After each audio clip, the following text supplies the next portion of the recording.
इससे अभ्यर्थियों को ये पता होगा कि उन्हें किस समय किस मोड में प्रिपरेशन करना है। पहले क्या होता था कि पहले प्रीलिम्स का डेट डिसाइडेड नहीं होता था, मेंस का डेट जो होता था वो डिसाइडेड होता था। तो अभ्यर्थी बड़े उपभोग की स्थिति में रहते। पूरा थॉरोली पढ़ना पड़ेगा। थॉरोली पढ़ते हुए आपको सब्जेक्ट को ऐसे पहले जो सेग्रीगेटेड स्टडीज़ होती थी कि प्रीलिम्स का अलग से, मेंस का अलग से, वो काम नहीं चलेगा। मैं पहले भी आपसे इस बात पर डिस्कस करता रहा हूँ। पहले जो होता था कि नहीं वन लाइनर पढ़ के और फिर आप क्वेश्चंस को बनाते थे, वो अप्रोच अब बिल्कुल भी कारगर नहीं साबित होने वाला है। आपको पूरा सब्जेक्ट को थॉरोली पढ़ना है। आंसर राइटिंग में क्या होता है कि 3-4 चीज़ें, पहले तो आपके पास कंटेंट होना चाहिए। कंटेंट होने के बाद फिर दूसरा चीज़ क्या चाहिए कि आप उस टाइम फ्रेम में लिख पा रहे हैं कि नहीं लिख पा रहे हैं। तीसरा, आप पहले क्या होता है कि जब हम प्रैक्टिस करते हैं तो एक-एक क्वेश्चन की प्रैक्टिस करते हैं। उस समय आपको कई सारे क्वेश्चंस लिखने हैं। तो सारा चीज़ों को जब तक आप एक बार नहीं करेंगे, टेस्ट नहीं देंगे, जब तक आप घर पे प्रैक्टिस नहीं करेंगे, बार-बार उसको इवैल्यूएट नहीं करेंगे। मैं आपको बताऊँ कि मेंस का जो बैच है वो हम लोग 8 महीने देते हैं और अभी हमने जो मेंस का बैच लॉन्च किया वो 69th के लिए नहीं है, वो 70th के लिए है। जो 70th 70वीं के लिए शुरू हो चुका है। 70वीं के लिए हमारे यहाँ मेंस का बैच शुरू हो चुका है, प्रीलिम्स का और फाउंडेशन। नमस्कार, आप देख रहे हैं द बिहार टॉप। मैं हूं आदेशपुरी। बीपीएससी के द्वारा ये कहा गया है, आयोग के अध्यक्ष अतुल प्रसाद जी के द्वारा ट्वीट करके ये कहा गया है कि अब हर एक साल 30 सितंबर को सिविल सेवा का पीटी परीक्षा होगा। यानी कि 17वीं जो सिविल सेवा का पीटी परीक्षा है वो 30 सितंबर को लिया जाएगा। मेंस जो है अब से जनवरी के फर्स्ट वीक में होगा। तो इसी को लेकर अब आपको अपनी रणनीति बनानी पड़ेगी। यानी कि जो भी नए कैंडिडेट हैं जो 17वीं सिविल सेवा देना चाहते हैं, और आपको बताएं कि 30 सितंबर को एग्जाम होगा और 3 महीने बाद ही मेंस हो जाएगा।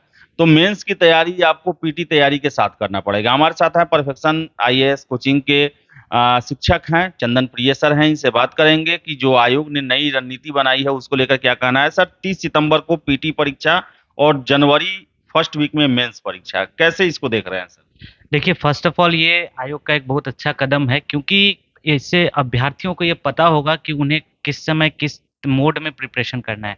पहले क्या होता था कि पहले प्रीलिम्स का डेट डिसाइडेड नहीं होता था, मेंस का डेट जो होता था वो डिसाइडेड होता था। तो अभ्यर्थी बड़े उपभोग की स्थिति में रहते थे। इसलिए ये जो कदम है बीपीएससी का, ये काफ़ी बेहतर है। अब अभ्यर्थी एक कैलेंडर के तौर पे अपने आप को खुद से ऑर्गेनाइज कर पाएँगे। फर्स्ट ऑफ ऑल देखिए, अब जिस तरीके का बीपीएससी पूछ रहा है, क्वेश्चंस देख रहे होंगे प्रीलिम्स का या मेंस का, जो भी क्वेश्चंस आप देख रहे होंगे, वो काफ़ी आपको एनालिटिकल क्वेश्चन पूछ रहा है। तो अब जो अप्रोच स्टूडेंट्स को लाना होगा वो ये होगा कि आपको पहले एक सिलेबस को पूरा थॉरोली पढ़ना पड़ेगा।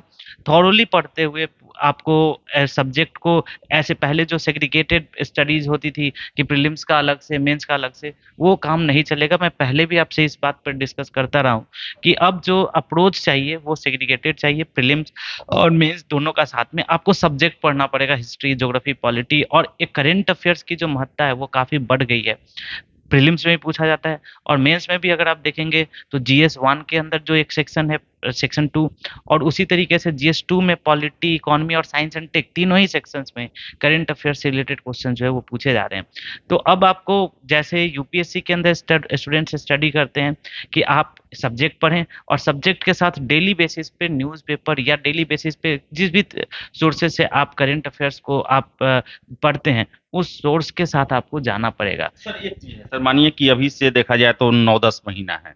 अगर कोई भी फ्रेश लड़का है, ग्रेजुएशन किए हुए है, अब से तैयारी करना चाहता है, तो किस तरह उसे तैयारी करना चाहिए? पीटी मोड में तैयारी करना चाहिए, मेंस को लेकर तैयारी करना चाहिए, किस तरह रणनीति उसको रखना चाहिए? देखिए, सबसे पहले तो सब्जेक्ट को पढ़ने पर फ़ोकस करना चाहिए। जब आप एक बार सब्जेक्ट पढ़ लेंगे, लेट अस सपोज़ कि आपने इकोनॉमी के सारे बेसिक या ज्योग्राफी की बेसिक चीज़ों को पढ़ लिया, तो पढ़ने के बाद आपके पास क्या होगा कि आपके पास कंटेंट होगा और उसके बाद आपको लिखने का कोशिश करना चाहिए और साथ के साथ आपको क्वेश्चंस की प्रैक्टिस करने का कोशिश करना चाहिए। पहले जो होता था कि नहीं वन लाइनर पढ़ के और फिर आप क्वेश्चंस को बनाते थे, वो अप्रोच अब बिल्कुल भी कारगर नहीं साबित होने वाला है। आपको पूरा सब्जेक्ट को थॉरोली पढ़ना है। थॉरोली पढ़ के और साथ के साथ आंसर राइटिंग एक बहुत ही इंपॉर्टेंट सेक्शन होने वाला है। आपको समझना पड़ेगा कि इंट्रोडक्शन क्या होता है, इंट्रोडक्शन लिखा कैसे जाता है, बॉडी पार्ट क्या होता है, उसके डिफरेंट कंपोनेंट्स क्या होते हैं, डायमेंशनिंग क्या होता है, कैसे हम क्वेश्चंस को डायमेंशन करते हैं, सब डायमेंशनिंग क्या होता है, कैसे आप उसके अंदर आप डिफरेंट हेडिंग्स डालते हैं, सब हेडिंग्स डालते हैं। उसके बाद कंक्लूजन कैसे लिखते हैं, ऑप्टिमिस्टिक व्यू कैसे लेकर आते हैं, आपको इन सारी चीज़ों को देखना पड़ेगा, इन सारी चीज़ों को समझना पड़ेगा, तभी जाकर आप जो एक एक होलिस्टिक प्रिपरेशन कर पाएंगे। आप अपने आप को उस कंडीशन में लेकर आ पाएंगे, आप अपने आप को उस सिचुएशन में लेकर आ पाएंगे जहाँ पर ये कहा जा सके कि हाँ आपकी तैयारी हो गई है, उसके बाद आप फाइट करने की स्थिति में होंगे। इसलिए फर्स्ट ऑफ ऑल आप सभी से मैं बोलना चाहूँगा कि आप लोग थॉरोली बेसिक्स से एक बार स्टडी करें, एनसीईआरटी बेस्ड स्टडी स्टार्ट करें, उसके बाद उसके अंदर वैल्यू एडिशन करें, और जो करंट इवेंट्स हैं आप जिस भी सोर्सेज से पढ़ते हैं आप उसको डेली बेसिस पे या वीकली बेसिस पे, एटलीस्ट वीकली बेसिस पे उसको कंपाइल करते रहें, अदरवाइज काफ़ी मुश्किल होने वाला है। सर बहुत सारे कैंडिडेट का ये रहता है कि पीटी तो पास करे पहले और उसके बाद फिर मेंस पर वो लगते हैं। सर आप पढ़ाते हैं तो आपके सर पढ़ाने का क्या है? पीटी का भी क्लास लेते हैं या सीधे डायरेक्ट मेंस का ही क्लास लेते हैं, उसी में पीटी तैयारी कराते हैं? देखिए मैं फिर से आपको बोलता हूँ, जैसे सब्जेक्ट जो होता है ना वो पीटी और मेंस स्पेसिफिक होता नहीं है। कुछ ऐसे टॉपिक्स होते हैं मेंस में जो कि वैल्यू ऐड करना पड़ता है। एक एग्जांपल के तौर पे मैं आपको बताता हूँ, जैसे कि मान लीजिए कि आप पॉलिटी के सेक्शंस को पढ़ते हैं या फिर आप ज्योग्राफी के सेक्शंस को देखते हैं, तो मॉनसून आपको प्रीलिम्स में भी पढ़ना है, मेंस में भी पढ़ना है, मेंस में भी उससे रिलेटेड क्वेश्चंस आए हैं। तो आप एक बार पूरा मॉनसून पढ़िए, और उस जब आप मॉनसून पढ़ेंगे तो पीटी रिलेटेड क्वेश्चंस भी बना पाएंगे और मेंस रिलेटेड क्वेश्चंस भी बना पाएंगे। एमएसपी एग्रीकल्चर आप देखेंगे कि प्रीलिम्स के अंदर भी पढ़ना है, मेंस के अंदर भी पढ़ना है। तो ऐसा कोई सेग्रीगेटेड स्टडी का जो अप्रोच था उस अप्रोच को ही आपको चेंज करना पड़ेगा। इस तरीके से आप नहीं कर सकते हैं। आप एक बार पूरा एग्रीकल्चर पढ़िए और उसमें जो प्रीलिम्स के क्वेश्चंस आएंगे उसको वहां पर आप सॉल्व करेंगे, और जब आप प्रैक्टिस देखिए, पढ़ना तीन इसके डिफरेंट पिलर्स हैं। पहले आप पूरा स्टडी करें, प्रीलिम्स के लिए प्रैक्टिस करें, रिवाइज करें, और थर्ड जो पिलर है जो मेंस के लिए है वो है आपका, आप उसको आंसर्स लिखें और सही इवेलुएटर से उसको इवेलुएट कराएं कि क्या क्या कमी हो रही है। कई बार मैं देखता हूँ कि जो कॉपीज देख रहे हैं उनको खुद ही नहीं पता होता है, या फिर कई बार ऐसा होता है कि आपको कुछ नहीं पता है कि कैसे आंसर्स लिखना है, कुछ भी लिखे जा रहे हैं। तो वो कुछ भी लिखे जाने से मार्क्स नहीं उठेगा। आप देखेंगे कि अभी जो भी स्टूडेंट्स की कॉपीज है, मैं आपको दिखा भी रहा था कि जिन्होंने सही डायरेक्शन में लिखा है उनके काफ़ी अच्छे मार्क्स आए हैं, और उसी पेपर में जिन्होंने सही से नहीं लिखा है, जिन्होंने हैफाज़ार्ड वे में लिखा है, उनको मार्क्स कम आते हैं। तो ये तो टोटली डिपेंडेंट है कि आपका अप्रोच कैसा है, आपका तैयारी कैसा है, और आपने उस, क्योंकि जीत तो तभी मिलेगा जब आपकी तैयारी पुख्ता होगी। कहा जाता है ना कि जब अगर मुझे किसी पेड़ को काटना होता है तो सबसे ज़्यादा टाइम जो है हम क्या किस चीज़ पे देना चाहिए, हमें अपने जो हथियार है उसको तेज करने के लिए, उसको धारदार बनाने के लिए करना चाहिए। तो जब तक आप लगातार प्रैक्टिस नहीं करेंगे, क्योंकि प्रैक्टिस देखो आंसर राइटिंग में क्या होता है कि तीन चार चीज़ें, पहले तो आपके पास कंटेंट होना चाहिए, कंटेंट होने के बाद फिर दूसरा चीज़ क्या चाहिए कि आप उस टाइम फ्रेम में लिख पा रहे हैं कि नहीं लिख पा रहे हैं। तीसरा, आप पहले क्या होता है कि जब हम प्रैक्टिस करते हैं तो एक एक क्वेश्चन की प्रैक्टिस करते हैं, उस समय आपको कई सारे क्वेश्चंस लिखने हैं। तो सारा चीज़ों को जब तक आप एक बार नहीं करेंगे, टेस्ट नहीं देंगे, जब तक आप घर पे प्रैक्टिस नहीं करेंगे, बार बार उसको इवेलुएट नहीं करेंगे, डेफिनेटली आपका सिलेक्शन में थोड़ी कठिनाई होगी। तो ये एक मेथडोलॉजी जो है, एक जो पूरा प्रोसेस है, उस प्रोसेस को फॉलो करें, डेफिनेटली आप एग्जाम को क्रैक कर पाएंगे। सर आपके यहाँ सर 67वीं सिविल सेवा में लगभग 250 से अधिक कैंडिडेट का चयन हुआ। पढ़ाने का सर आपका जो जो आप बता रहे हैं सर पढ़ने का, क्या इसे ही अप्लाई करते हैं? और बैच आपके यहाँ कैसा है सर? बैच शुरू हो गया है और कितने दिनों का बैच आपके यहाँ चलता है सर? देखिए टोटल जो हम लोग बैचेज लेते हैं, टोटल 18 महीने का बैचेज लेते हैं। मैं तो कभी कभी अमेज्ड हो जाता हूँ कि कैसे अब डिफरेंट जगहों पे बोलते हैं कि सर वहाँ पर तो 6 ही महीने में कोर्स हो जा रहा है। बेसिकली जब आप देखेंगे तो स्टूडेंट्स को चीज़ें को स्टार्टिंग से लेकर उनको समझाना, उनको आंसर राइटिंग के लेवल पर लाना, ये कम से कम 18 महीने से ज़्यादा कई बार टाइम लग जाता है। रेगुलर क्लास लेने पर, रेगुलर 3 घंटे की क्लासेज लेने पर तब इतना टाइम लग जाता है। मैं सीरियसली मैं अमेज्ड होता हूँ कि कैसे 6 महीने में, 5 महीने में, 8 महीने में लोग सिलेबस खत्म कर देते हैं। I don't know. और उसके बाद बोलते हैं कि फीस कम है। तो फीस कम है, आप उस बच्चे का जो मेन टाइम है, जो उसके स्टडीज का सबसे मेन टाइम है, जब उसके जीवन का जो सबसे मेन टाइम है, उस टाइम को आप खराब कर रहे हैं। तो इस तरीके से अप्रोच किसी भी व्यक्ति को नहीं रखना चाहिए, क्योंकि स्टूडेंट जो है वो काफ़ी आशाओं के साथ आपके पास आता है। और अभी जो हमने मेंस का जो एक एक्सक्लूसिव बैच लॉन्च किया है, मैं आपको बताऊं कि मेंस का जो बैच है वो हम लोग 8 महीने देते हैं। और अभी हमने जो मेंस का बैच लॉन्च किया वो 69th के लिए नहीं है, वो 70th के लिए है। जो 70 70वीं के लिए शुरू हो चुका है आपके 70वीं के लिए हमारे यहाँ मेंस का बैच शुरू हो चुका है, प्रीलिम्स का और फाउंडेशन। यहाँ? वो मेंस तक। हाँ, मेंस तक चलेगा वो पूरा। अभी हम उसको 8 महीने तक क्लासेस कराएंगे, उसके बाद उसको प्रैक्टिस कराएंगे, उसके बाद इनरिचमेंट क्लासेज होती है। देखो मेंस में 3-4 सेक्शन है, पता नहीं कैसे लोग पढ़ते हैं, क्या करते हैं। जैसे सबसे पहले तो फाउंडेशन चीजें पढ़ना, एक एग्जांपल के तौर पे मैं बताता हूँ। जैसे आप देखेंगे कि एग्रीकल्चर मैंने पढ़ा है, एक एग्जांपल समझिए। एग्रीकल्चर पढ़ा है तो एग्रीकल्चर में पहले मैं आपको बेसिक सारी चीजें पढ़ाऊंगा, एमएसपी क्या है, सब्सिडी क्या है। उसके बाद आपने देखा कि एग्रीकल्चर से ऑर्गेनिक फार्मिंग क्या है, ये सब मैंने बेसिक्स पढ़ा है।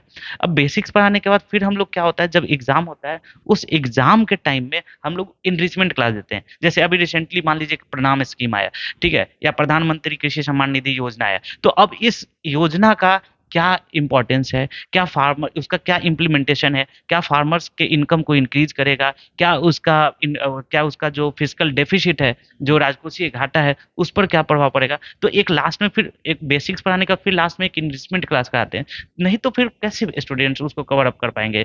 तो आपको एक पूरे प्रोसेस फॉलो करना है, जब तक आप प्रोसेस नहीं फॉलो करेंगे, रिगरसली उसको फॉलो नहीं करेंगे। आपने देखा अभी हमारे जो डिफरेंट टॉपर्स थे, अभिषेक का मैंने नाम अभी आपको लूंगा, कि बताया कि कैसे पढ़ने के बाद बैचेस खत्म होने के बाद वो लगातार लिखता रहा, दिखाता रहा, और जो भी स्टूडेंट्स है, प्रशांत हो गए, जो भी स्टूडेंट्स है लगातार दिखाते रहे, और तब जाकर उनका सिलेक्शन हुआ। तो ऐसे आपको पूरा मैं फिर से बोलना चाहूंगा कि वो जो बाहरी बातें हैं उस पे नहीं आए।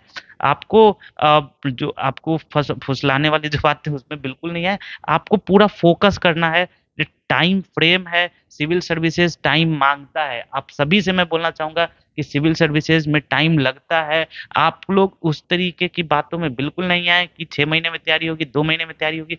टाइम लगता है, आपने भी तैयारी किया है, ठीक है, समय लगता है। और आप हड़बड़ी करेंगे ना तो कुछ चीजें छूट जाएंगी। अगर आप चाहेंगे कि 6 महीना में हम प्रिपरेशन कर लें, चीजें छूट जाएंगी। जैसे ही चीजें छूटेंगी वो कभी भी पहला प्रिपरेशन कितना मायने रखता है? सबसे इंपॉर्टेंट है, एग्जैक्टली वही मैं बोलने ही वाला था कि जो एक पहली बार प्रिपरेशन हो गया ना, वो सबसे इंपॉर्टेंट है।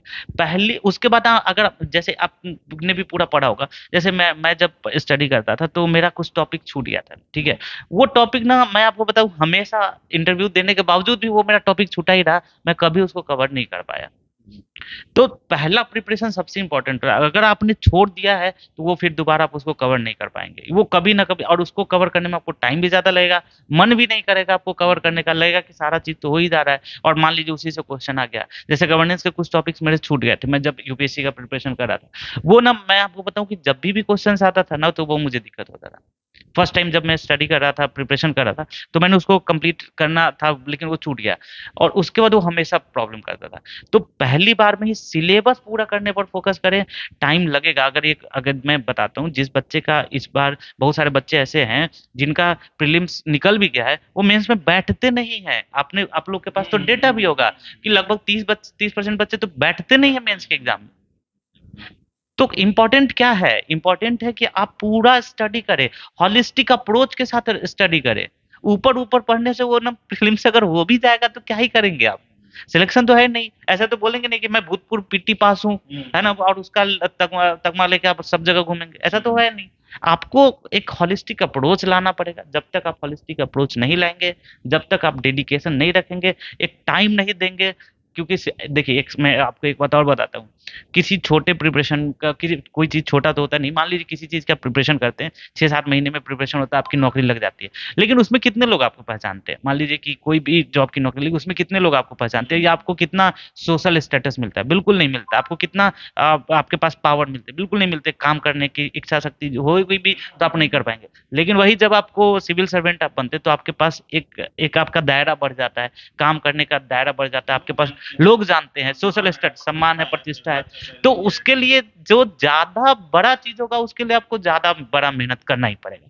ये सीधी सी बात है, ये सीधी सी बात है। आप देखेंगे जितना बड़ा पोस्ट है उसमें आपको उतना ज्यादा मेहनत देना पड़ेगा। तो ये कैसे हो जाएगा कि हाँ सोच लिए हो गया।